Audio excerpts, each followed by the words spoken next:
चुनावी मैदान में हॉकी के दो दिग्गजों ने एक दूसरे के खिलाफ मोर्चा खोल दिया। पंजाब की जलंधर कैंट सीट से कांग्रेस ने हॉकी खिलाड़ी रहे प्रगट सिंह को उम्मीदवार बनाया है, जबकि आम आदमी पार्टी ने 1980 के मॉस्को ओलंपिक्स में भारत को गोल्ड जिताने में अहम भूमिका निभाने वाले सुरिंदर सिंह सोढ़ी पर दांव खेला। और हॉकी के ये दोनों दिग्गज एक दूसरे को पटकनी देने के लिए जनता से वोट देने की अपील करने में जुटे हैं।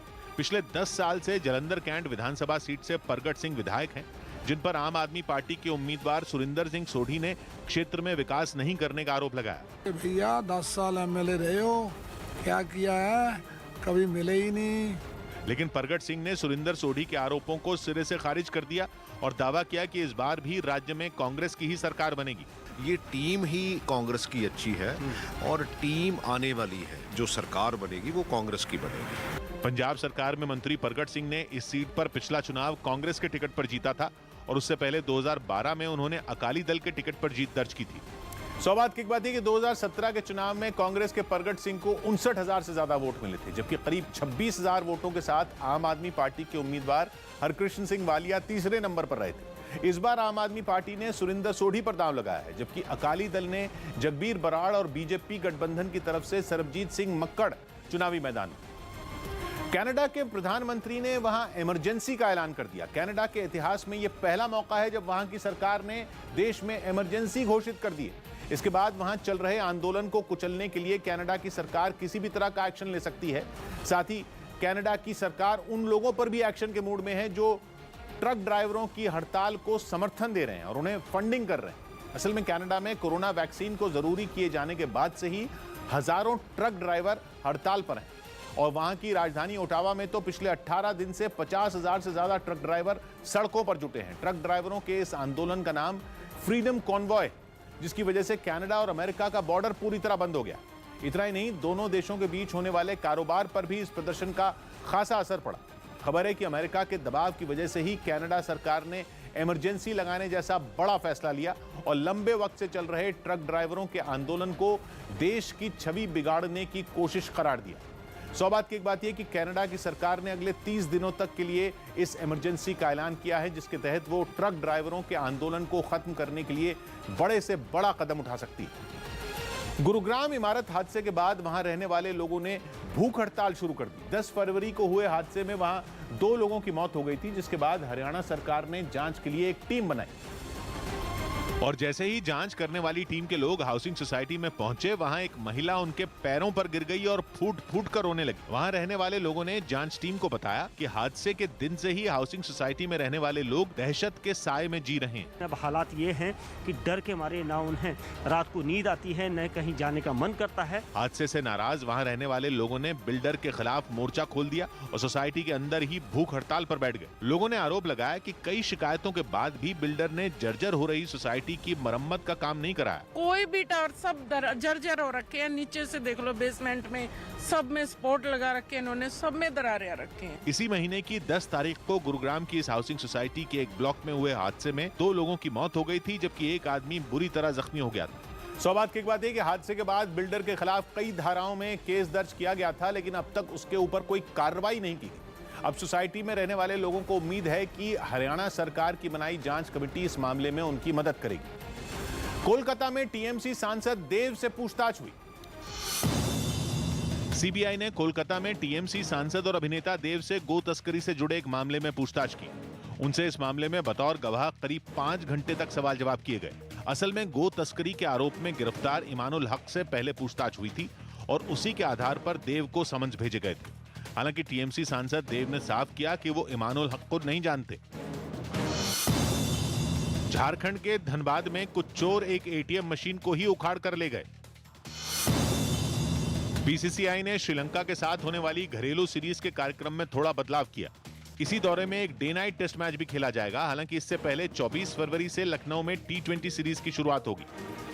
बड़ी खबर मुंबई से, वहां ईडी ने मनी लॉन्ड्रिंग और संपत्ति की अवैध खरीद फरोख्त मामले में दाऊद इब्राहिम की बहन समेत 10 करीबियों के ठिकानों पर छापेमारी की।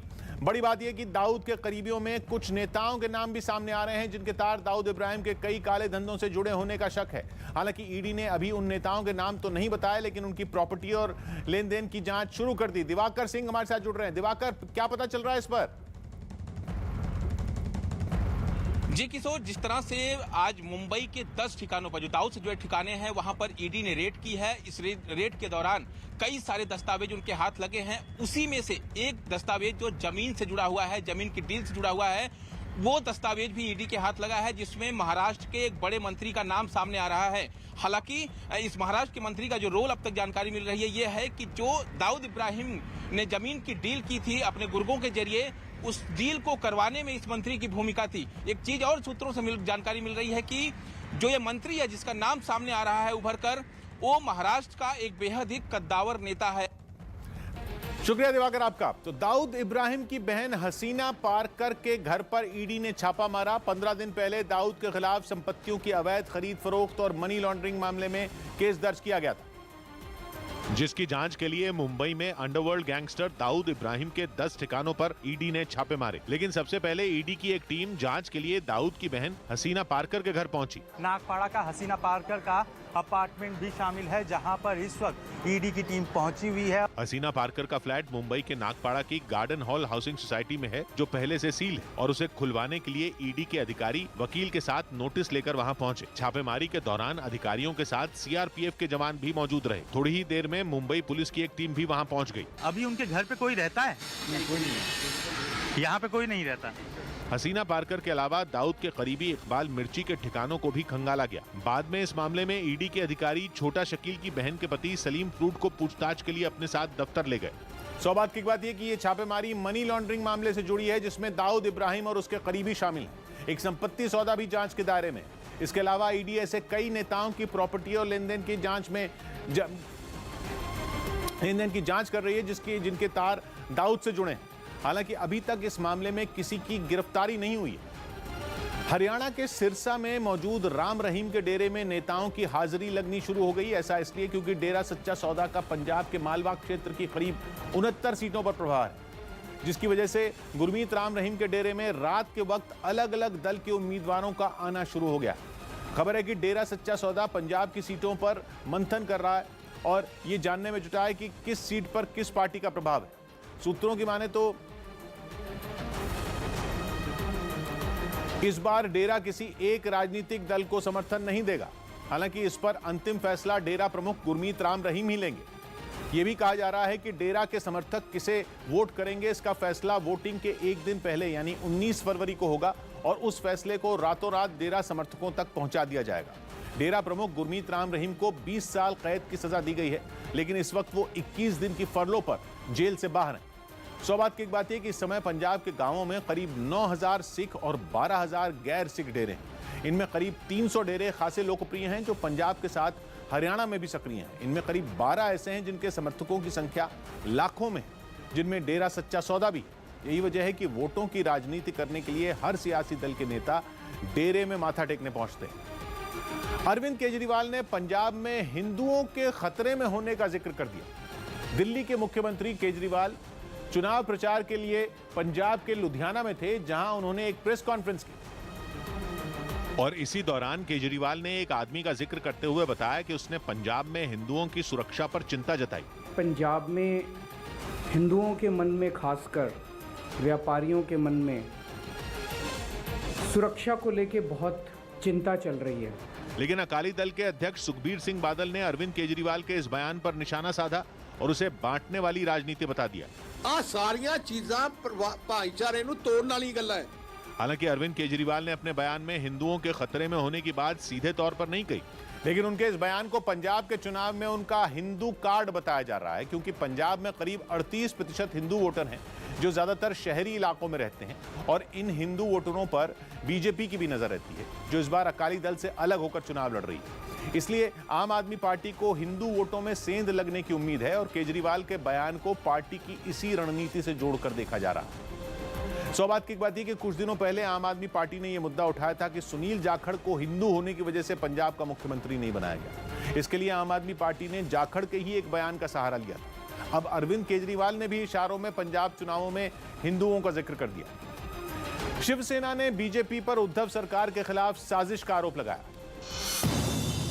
महाराष्ट्र में ईडी की कार्रवाई पर सियासी घमासान नहीं थम रहा और अब इसी कड़ी में संजय राउत ने एक बार फिर बीजेपी पर महाराष्ट्र सरकार को गिराने की साजिश रचने का आरोप लगाया। आणि त्यांनी मला वारंवार हे सांगण्याचा प्रयत्न केला की तुम्ही या सरकारच्या प्रवाहातून बाहेर पडा, कोणत्याही परिस्थितीमध्ये आम्हाला हे सरकार घालवायचं आहे। संजय राउत के इस आरोप पर पलटवार करने में बीजेपी ने भी देर नहीं लगाई। केवल और केवल लोगों का ध्यान भटकाने के लिए आपका यह दुस्साहस था। जर्मनी के म्यूनिख में 2 ट्रेनों की टक्कर हो गई। इस हादसे में एक आदमी की मौत हो गई जबकि कई लोग घायल हो गए। यूपी के सीएम योगी आदित्यनाथ ने फिरोजाबाद में चुनाव प्रचार किया। इस दौरान उन्होंने फिर राज्य में बीजेपी सरकार बनने का दावा किया। आज प्रदेश के अंदर स्थिति बहुत स्पष्ट हो चुकी है कि भारतीय जनता पार्टी धूम धड़ाके के साथ सरकार बना रही है। मेजबान ऑस्ट्रेलिया ने तीसरे T20 मैच में श्रीलंका को 6 विकेट से हरा दिया। इसी के साथ वो 5 मैचों की सीरीज में 3-0 से आगे हो गया। महाराष्ट्र में ईडी की कार्रवाई पर सियासी घमासान नहीं थम रहा और अब इसी कड़ी में संजय राउत ने एक बार फिर बीजेपी पर महाराष्ट्र सरकार को गिराने की साजिश रचने का आरोप लगाया। संजय राउत के इस आरोप पर पलटवार करने में बीजेपी ने भी देर नहीं लगाई। पटना में चिराग पासवान ने बिहार बचाओ रैली निकाली जहां जबरदस्त हंगामा हो गया। एलजेपी रामविलास पार्टी के कार्यकर्ता बिहार के राजभवन का घेराव करने पहुंचे, लेकिन वहां उनका रास्ता रोकने के लिए कई पुलिस वाले तैनात कर दिए गए, जिन्होंने राजभवन के रास्ते पर बैरिकेडिंग कर उसे जैम कर दिया। कार्यकर्ताओं का हंगामा बढ़ा तो पुलिस ने सख्त एक्शन लेते हुए आंसू गैस के गोले दागे। बैरिकेडिंग लांघकर बढ़ते कार्यकर्ताओं पर पानी की बौछार की गई, लेकिन वो फिर भी नहीं माने। पार्टी के अध्यक्ष चिराग पासवान ने आरोप लगाया कि उनके कार्यकर्ताओं को वाटर कैनन से कुचलने की कोशिश की गई। ये बर्दाश्त के बाहर है मेरे एक कार्यकर्ता अगर उस गाड़ी के नीचे आ जाता, कौन उसकी जिम्मेदारी लेता। प्रदर्शनकारियों के बवाल को रोकने के लिए पुलिस को लाठीचार्ज भी करना पड़ा। जैसे ही पुलिस ने डंडे चलाए, उनमें कई लोग खुद को बचाने के लिए वहां से भाग निकले। सौभाग्य की बात यह कि पटना में चिराग पासवान के कहने पर उनकी पार्टी एलजेपी रामविलास के कार्यकर्ताओं ने राज्य सरकार के खिलाफ महिला सुरक्षा समेत कई मुद्दों पर विरोध प्रदर्शन किया। इस दौरान पुलिस ने जब उन पर सख्ती बरती तो चिराग ने कार्यकर्ताओं को जान से मारने की कोशिश करने का आरोप लगाया। लश्कर तैयबा ने बांग्लादेश के आतंकी संगठन से हाथ मिला लिया। खुफिया सूत्रों की खबर है कि पाकिस्तान में बैठकर कश्मीर घाटी का माहौल बिगाड़ने की साजिश रचने वाला आतंकी संगठन लश्कर तैयबा अब त्रिपुरा में आतंकी हमले की फिराक में। इसके लिए लश्कर तैयबा के आतंकियों ने बांग्लादेश के अंसारुल्लाह बंगाल टीम नाम के आतंकी संगठन से हाथ मिला लिया।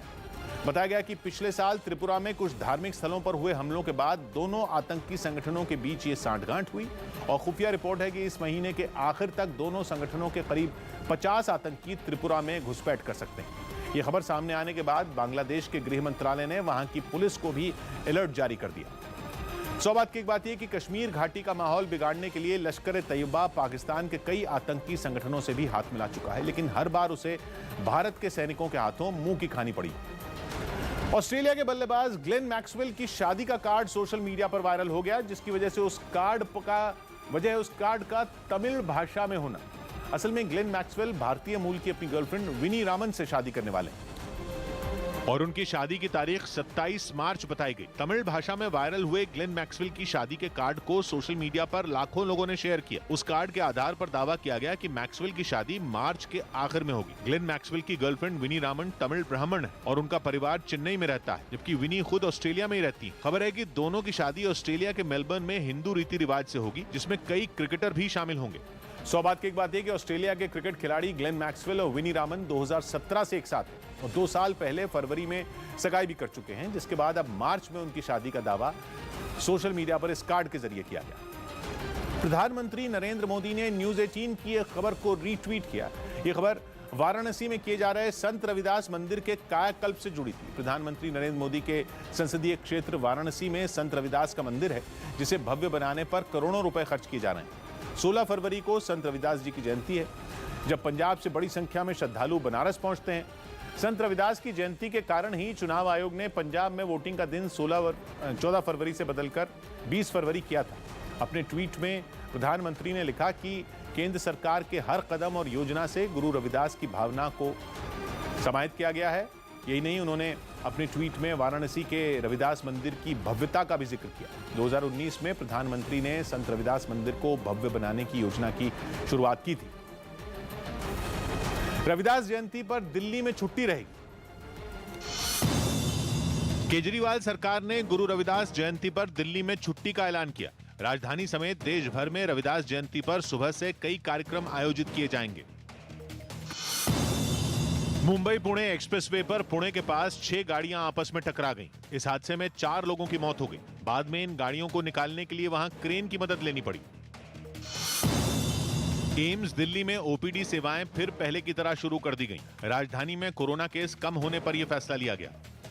जयपुर में बीजेपी कार्यकर्ताओं ने जबरदस्त प्रदर्शन किया। उन लोगों ने राज्य में हुई रीट परीक्षा में धांधली के खिलाफ सीबीआई जांच की मांग की, जिसके लिए प्रदेश अध्यक्ष सतीश पूनिया की अगुवाई में रैली निकाली गई और उन्हें रोकने के लिए पूरे शहर को छावनी में बदल दिया गया। लेकिन बीजेपी कार्यकर्ता वहां लगी बैरिकेडिंग को तोड़कर आगे बढ़ते दिखाई दिए, जिनमें सबसे आगे चल रहे प्रदेश अध्यक्ष सतीश पूनिया तो बैरिकेडिंग पर चढ़कर पुलिस वालों से बहस करते नजर आए, जिन्हें रोकने के लिए जवानों ने पूरी ताकत झोंक दी। कार्यकर्ता सीबीआई जांच की मांग को लेकर लगातार विरोध प्रदर्शन कर रहे हैं। आगे बढ़ते कार्यकर्ताओं पर पुलिस ने लगातार पानी की बौछार की। बीच बीच में कुछ जगहों पर तो आंसू गैस के गोले भी दागे गए, लेकिन उन पर इसका कोई असर नहीं दिखा। प्रदर्शन में शामिल कुछ लोग हाथ में काले झंडे लिए नजर आए, तो कुछ नेताओं ने अपनी बाजू पर काली पट्टी बांधकर विरोध जताया, जिनकी मांग थी कि रीट परीक्षा में हुई धांधली की जांच सीबीआई को सौंपी जाए। उन लोगों ने इसमें राज्य सरकार के कुछ मंत्रियों के अलावा मुख्यमंत्री अशोक गहलोत के शामिल होने का आरोप भी लगाया और पुलिस की सख्ती के बावजूद वहां से हटने से इनकार कर दिया। एक जगह पर इकट्ठा होकर उन सबने गहलोत सरकार के खिलाफ जमकर नारेबाजी की। गहलोत सरकार वीक है। बीजेपी सांसद किरोड़ी लाल मीणा ने तो इस मामले में सीधे मुख्यमंत्री को ही निशाने पर ले लिया। ऐसो जब आगे नहीं बढ़ना चाहती तो बड़े लोगों के हाथ है, तो सीबीआई की जांच होनी चाहिए, ये कोई गलत मांग नहीं है। इस विरोध प्रदर्शन के दौरान प्रदेश अध्यक्ष समेत कई कार्यकर्ताओं को चोटें भी आईं, जिनमें कुछ लोगों को अस्पताल में भी भर्ती कराया गया। सौभाग्य की बात है कि जयपुर में शिक्षकों की भर्ती के लिए हुई परीक्षा रीट का पेपर लीक होने के बाद से ही बीजेपी राज्य सरकार पर हमलावर है। वो मुख्यमंत्री पर जानबूझकर इसकी जांच सीबीआई को न सौंपने का इल्जाम लगा रही है और इसी मांग के लिए उन लोगों ने जयपुर में प्रदर्शन किया, जहां उनकी पुलिस से झड़प हुई। मध्य प्रदेश के दमोह जिले में मौजूद ऐतिहासिक जैन तीर्थ स्थल कुंडलपुर में 16 से 23 फरवरी तक पंच कल्याण महामहोत्सव चलेगा, जिसमें जैन धर्म के तीर्थंकरों की 1500 प्रतिमाएं स्थापित की जाएंगी। इनमें 1008 प्रतिमाएं जैन धर्म के 24 तीर्थंकरों की हैं, जिन्हें बड़े बाबा मंदिर परिसर में बन रहे सहस्त्रकूट में, और 72 प्रतिमाएं त्रिकाल चौबीसी में स्थापित की जाएंगी। इसके अलावा देश विदेश से महावीर की करीब 400 प्रतिमाएं भी कुंडलपुर पहुंच चुकी हैं। इस तरह महावीर के साथ 24 तीर्थंकरों की करीब 1500 प्रतिमाओं की स्थापना 16 से 23 फरवरी तक विद्यासागर महाराज के हाथों की जाएगी। जैन धर्म के इस पंच कल्याणक महामहोत्सव में करीब 10 लाख लोगों के आने की संभावना जताई जा रही है। सारे हिंदुस्तान के सर्वश्रेष्ठ मुनिराज यहाँ पर विराजमान हैं। सभी से मेरा अनुरोध कि पंच कल्याणक में आएँ और अपनी सहभागिता दर्ज कराएं। पंजाब में चुनाव प्रचार के लिए पहुंची कांग्रेस महासचिव प्रियंका गांधी ने नवजोत सिंह सिद्धू और चरणजीत सिंह चन्नी में मतभेद की खबरों को खारिज किया। 11 दिन का काम चरणजीत चन्नी का है, सीएम फेस डिक्लेयर भी हो गया, लेकिन कॉन्ट्राडिक्शन मैम, एक लास्ट सवाल है, कॉन्ट्राडिक्शन कांग्रेस में अभी भी है, इसको हल कैसे किया जाए? सिद्धू भी है, चन्नी भी है, हो जाएगा हल। सब साथ में कैंपेन कर रहे हैं, सब साथ में काम कर रहे हैं, क्यों नहीं होगा हल? हिजाब पहने एक विदेशी महिला ने टैक्सी ड्राइवर को चाकू मार दिया। यह घटना उस वक्त हुई जब टैक्सी ड्राइवर गुरुग्राम के राजीव चौक इलाके से गुजर रहा था। तभी महिला ने उसे रोककर हमला कर दिया, जिसके बाद हमले में घायल टैक्सी ड्राइवर के आसपास भारी भीड़ जमा हो गई। थोड़ी ही देर में वहां पुलिस भी पहुंच गई, जिसने हमला करने वाली महिला को पकड़ लिया। लेकिन पकड़े जाने के बाद भी वो महिला वहां से फरार होने की कोशिश करती रही। इस दौरान उसने काफी देर तक सड़क पर हंगामा किया। कभी वो आराम से खड़ी होकर पानी पीती, तो कभी बोतल से पानी पुलिस के ऊपर उछाल देती, और तो और उसने पुलिस के साथ धक्का मुक्की भी की। हद तो तब हो गई जब उसने पुलिसकर्मी को एक घूंसा मार दिया, जिसके बाद उसने आरोपी महिला को एक के बाद एक कई थप्पड़ जड़ दी। पीछे से आई थी, इधर देखा, मेरे तरफ देखा और ऐसे देखकर चक मार। हालांकि बाद में पुलिस ने आरोपी महिला को गाड़ी में बैठाया और वहां से लेकर चली गई। सौबात की एक बात है कि 20 मिनट से ज्यादा चले हंगामे के बाद आरोपी महिला को हिरासत में ले लिया गया, माफ कीजिएगा। हालांकि अभी यह साफ नहीं हो पाया है कि महिला ने टैक्सी ड्राइवर पर हमला क्यों किया और वो कहां की रहने वाली। कभी वो राह में बिखरे हुए पत्थर नहीं गिनते, कभी वो राह में बिखरे हुए पत्थर नहीं गिनते, सफर का शौक है जिनको किलोमीटर नहीं गिनते। सौबात की एक बात कही अशोक ने, उन्हें जब चोट लगती है गिरा देते हैं अपने फल, दरख्त अपनी तरफ फेंके हुए पत्थर नहीं गिनते। मिलते हैं कल, घड़ी जब इशारा करेगी 9 बजे रात का, वक्त फिर होगा सौबात की एक बात।